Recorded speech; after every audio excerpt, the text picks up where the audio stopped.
میں ایک ذہنی طور پہ تیار کو نا میں نے صرف کچھ ایوارڈز تقسیم کر سکتا لیکن اس سے فوراً بعد ہی نہ میرے نام دی اناؤنسمنٹ کر چھوڑی. چلو 2 منٹ جناب دے قیمتی وقت جو میں لے لینا. میں صرف اتنا سنو ہے جو تواڈے سمے قابل لوگوں جو الفاظ دا اثر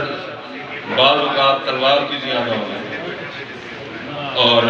جویں بڑی انقلابی قسم دے اشعار پڑھتے پے کون سے فضل عباس ہے اتوں مینوں ہی اندازہ ہویا جو اگر اچھی آواز ہوئے تے الفاظ دا چناؤ بہتر ہوئے تے انہوں کہیں جگہ نا ردیف قافیے نال رلا تے پیش کیتا بنے تے یقیناً انہاں دا اثر جڑا تلوار تو زیادہ ہو سی. تے اے جڑے تساں لوگ بیٹھے نے جنہاں نوں اللہ اے ملکہ عطا کیتا ہے جو تساں الفاظ نوں اور اپنے خیالات نوں اشعار دی شکل وچ پیش کر سکدے نے تو مینوں اج پہلی باری اندازہ ہوئے جو تواڈے اوتے کافی وڈی ذمہ داری ہوندی ہے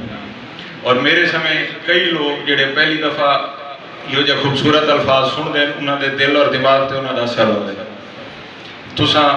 اللہ تواڈے کلام وچ مزید طاقت عطا فرماوے اور اس تو بھی زیادہ خوبصورت کلام لکھ سکو اور خاص طور پہ ایو جہا کلام لکھو جڑا اپنے اس ملک دی عوام واسطے امن دا پیغام ہوے. میں پاک نبی صلی اللہ علیہ وسلم دی ایک بڑی حدیث پڑھی آئی تے اس دا مفہوم ہی ہوئے جو اگر دنیا دے اوتے لوگوں کو پتہ لگ بنے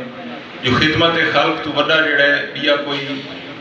ایو جہا فعل نہیں جہاں اجر زیادہ ہوئے تو ساری دنیا جڑا ہے ایک پیر دی خدمت اور درد دل ونڈن واسطے مشغول ہوئے.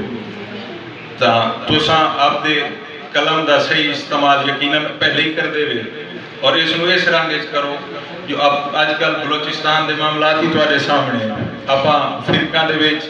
صوباں دے وچ قوماں دے وچ وڈی گئے ہیں. اللہ کرے تواڈی قلم دے وچوں کچھ ایہو جیاں چیزاں لکھی وین جہاں دے نال جڑا تقسیم ختم ہو رہا. میں شمسی صاحبہ دے بیان جو پہلی دفعہ آئے تے کچھ پریشان ہیں اتنے خوبصورت چہرے دیکھنے تو بعد پریشانی کا تعلق نہیں بنتا. ہاں حبس تے گرمی پریشان ضرور کیتا ہویا تو میں آپ دا احساس ہی کرنا تے جڑے میرے تو پہلے صاحبان بیٹھے رہن انہاں دا احساس ہی کرنا. اللہ تواڈا ساڈا اور اس پاکستان دا حامی و ناصر ہوئے. اللہ حافظ.